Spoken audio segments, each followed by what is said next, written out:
Hello and welcome to this weekend review for the International Racing League. Today I'll be reviewing the GT Sport Gr4 Summer Season Round 2 at Dragon's Trail, and that's all we're reviewing as the F1 season is now over. So we'll take a look at the start on board with KONFOX. As usual, Blizzard, Matthew Walder taking pole position ahead of Luke Smith. Alongside those two were expected to dominate proceedings. Dragon's Trail, the first time IRL have visited a fictional track, having usually stuck to the real tracks in the game. Dragon's Trail, not a bad track, to be fair, although being fake. We'll take a look at the GR4s. Due to the fact that these cars are slightly slower, you can get much more exciting racing with them. You can see there Philip Blum in the Bugatti, quite a bit of controversy for that from that team later on. But as we can see there in the start, KONFOX making a good start from 7th to 4th, but Matthew Walder led away from Luke Smith. Doc Holliday sitting in 3rd, KONFOX in 4th, and Louis Quinlan, Philip Blum, Noah Van Toog, and Cameron Edwards.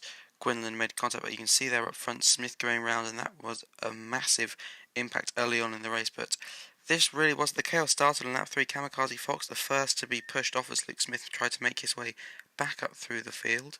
So KONFOX dropped down to 7th, but it didn't take long before both the Chrysler's cars were facing the wrong way. Luke Smith had his second spin of the day on just the 3rd lap after making contact with Louis Quinn, and those two made quite a bit of contact. You can see Smith went off there, and Cameron Edwards probably overacting an avoidance span, and thank God for the ghosting system, otherwise he would have been completely clouted.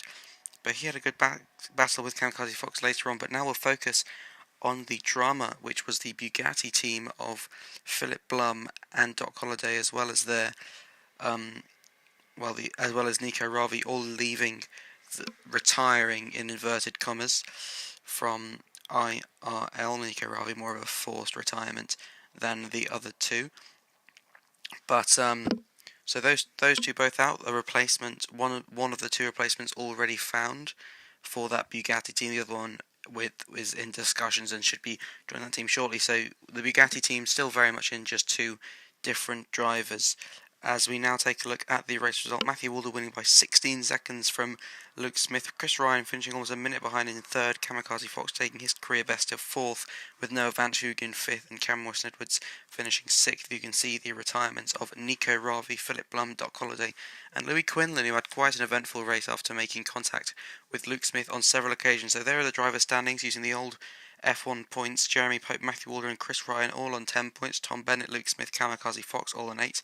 Rob Small on 6th, with Quinlan on 5, Van Toog on 4, Wes Edwards on 3, Blum and Holliday at the bottom. On the constructors, KONFOX for the first time ever take the lead, with HKS Audi Racing in 2nd, Alfa Romeo in 3rd, ahead of Chrysler, then Ferrari, Monster